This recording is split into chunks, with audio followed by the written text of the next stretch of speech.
நாடகத்தை முடிக்க சொல்றியா? நாடகம் விடுஞ்சாலும் வள்ளிக்கு நாரதற்கு தர்க்கம் தொடரும். என்ன போதுமான்னு கேட்கிற? இன்னும் எத்தனை கதை இருக்கு, எத்தனை சந்தேகம் இருக்கு, எத்தனை புராணம் இருக்கு, எல்லாத்தையும் நான் கேட்பேன். போதுமான்னு நீ சொல்ல வேணாம், எனக்கு தெரியும். சரியா? போதுமா போதுமானுக்கிட்டு என்னமா பேசுற நீ? சாமி அதம்மா போதுமான்னு கேட்குதியா? போதுமான அந்த போதுமா இல்லை சாமி. வேற என்னப்பா? இந்த பதில் போகணுமா, இன்னும் கொஞ்சம் வேணுமா? இப்படி ஒரு கணக்கு இருக்கா? இந்த பதில் போதுமா, இன்னும் இந்த படை போதுமா, இன்னும் கொஞ்சம் வேணுமா அப்படிங்கிற மாதிரி இந்த பதில் போதுமா, இன்னும் கொஞ்சம் வேணுமா? புண்ணியவன் அறிவாளிப்பா. டைமிங் மிஸ் ஆகாம சொல்ற, ரொம்ப சந்தோஷமா இருக்கு. சோழ நாடு, சோழ இந்த பதில் பத்தாது, எனக்கு இன்னும் வேணும். சோழ நாட்டை மொத்த பரப்பளவு சொல்லுங்க. கிழக்கு கடற்கரை, தெற்கு கரை, புறவரால், குடதிசை, கோழிகோடம் 24 காதல் தரமுடியது சோழ நாட்டுடைய ஏகன்னு சொல்லியிருக்காங்க. போதுமா? போதுமான்னு சொல்லாதம்மா. போதுமான்னு சொன்னா எனக்கு முடிக்கணும் போலவே தோணுது. அதனால போதுமாங்கிற வார்த்தையை சொல்லாத. புரியுதா? புரியுதா? முதல்ல இந்த பதில் போதுமா, இன்னும் கொஞ்சம் வேணுமா? ஐயா வேலையை பாரு, எனக்கு தெரியுமியா? வேலையை பாரியா? சரியா? உங்களுக்கு இவ்வளவுதான் தெரியும். உங்க தொண்டை நாடு இருக்க, ஆமா, தொண்டை நாட்டுடைய மொத்த பரப்பளவு சொல்லுங்க. மேற்கு பவளமலை, வேங்கட, நேர்வடக்கம், ஆர்குறி, அணிகிழக்கு, பார்க்குளிர், தெற்கு பின்னாகனி, திகழ் இருப்பதின் காததூரம், நல் தொண்டை நாடன நாட்டுக்கான்னு சொன்னாங்க. போதுமா? கையை ஒடிச்சு விடுவேன். போதுமான கேட்காதன்னு சொன்னலமா? உங்களுக்கு இவ்வளவுதான் தெரியுமா அப்படிங்கிறது தான் போதுமா?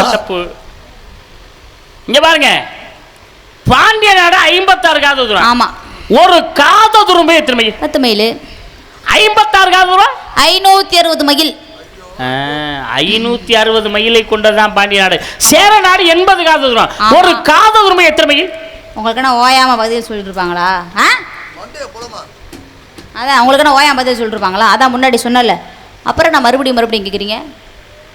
கடுப்புகளை கிளப்பி கடுப்பு வரும்ல.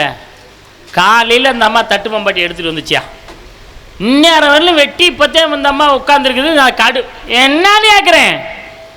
இந்த அம்மாவுக்கு கடுப்பு வருதான். கடுப்பு. காலையில் சாப்பிட்டியா? அதுக்கு என்ன சாப்பிட்டேனே. மத்தியானம் சாப்பிட்டியா? ராத்திரி நல்லா சாப்பிட்டேன். நல்லா வந்து கொட்டிக்கிட்டே. ஏன் சாப்பிட்ட? பசிச்சிச்சு. ஓயாம பசிச்சா ஓயாம திங்கிற இல்ல, ஓயாம கேள்வி கேட்டா ஓயாம பதில் சொல்லு. இந்த மாதிரி கடுப்பு வரதாப்பா. கடுப்பு. வரிப்பணத்தை வாங்கையில கடுப்பு வரல, சம்பள வீங்கையில கடுப்பு வரல, வண்டியில தூங்கையில கடுப்பு வரல, வேஷம் போடையில கடுப்பு வரல. கேள்வி கேட்டா இந்த அம்மாவுக்கு கடுப்பு வரதான். கடுப்பு. பதில் சொல்லும். ஒரு காத தூரம் என்பது 10 மைல். 80 காத தூரம் 800 மைல். சோழ நாடு இருக்க 24 காத தூரம். ஒரு காத தூரம் எத்தனை மைல்? உங்க என்ன ஓயா பதில் சொல்லிருப்பாங்களா? அதான் முன்னாடி சொன்னல, அப்புறம் என்ன மறுபடியும் கேட்டுக்கிட்டே இருக்கீங்க? சும்மா கடுப்புகளை கிளப்பிட்டு என்ன வழுது? அடுப்பு வருது. வழும்ல. இந்த அம்மாவுக்கு கடுப்பு வழுமையா? காலையில ஒரு காத தூரம் 10 மைல், 24 காத தூரம் 240 மைல். போதுமா? புரிஞ்சதா? சும்மாவா புலவர்கள் வாழ்ந்தார்கள், சும்மாவா சங்கம் வளர்த்தார்கள், சும்மாவா தமிழை வளர்த்தார்கள். கொஞ்ச நேரம் முதல்ல தமிழ் நல்லா பேசுறேன்னு சொன்னீல. தலைச்சங்கம், இடைச்சங்கம், கடைச்சங்கம், முச்சங்கம், தலைச்சங்கம் மொத்தம் எங்க இருந்தது? தென்மதுரையில இருந்தது. எத்தனை வருஷம்? 4440 வருஷம். எத்தனை புலவர்கள் இருந்தாங்க? 4449 புலவர்கள். எத்தனை உறுப்பினர்கள் இருந்தாங்கன்னு சொல்லுங்க. அதுதான் நான் பார்த்தேன். என்னடா வண்டி பின்னாலே போகுது, என்ன முன்னால வரலன்னு பார்த்தேன். கேள்வி கேட்கிறேன், பதில் தெரியாம கேள்வி வைப்பேன்.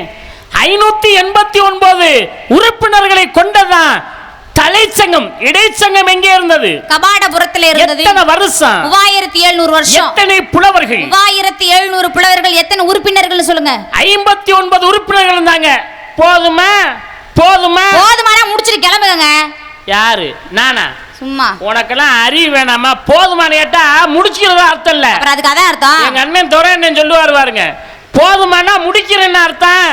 அழகேசன் ஒரு விளக்கம் சொன்னாரு, அது மாதிரி போடுன விளக்கத்தை. போதுமானா அப்படி இல்ல, அது அர்த்தம். போதுமான அர்த்தம் என்ன தெரியுமா? அம்மா வள்ளிநாயகம், ஏதோ நானும் ஓரளவு தான் படிச்சிருக்கேன், என்னையும் ஒரு நாரதர் பெரிய ஆளுன்னு கொண்டாந்து விட்டுருக்காங்க. எனக்கு தெரிஞ்சது உனக்கு தெரிஞ்சு உனக்கிட்ட பதில் சொல்லிட்டேன். இதுக்கு மேலே இங்கே கேள்வி கேட்டு என்னை அசிங்கப்படுத்திடாத. போதுமா? ஆளை விட்டுரு. போதுமா?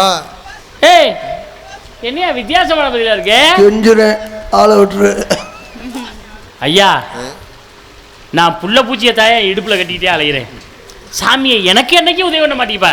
இந்தாரு, போதுமானா இன்னும் கதை நிறைய இருக்கு, என்னால் தான் சொல்ல முடியும். போதுமானு கேட்டேன் நான். புரியுதா?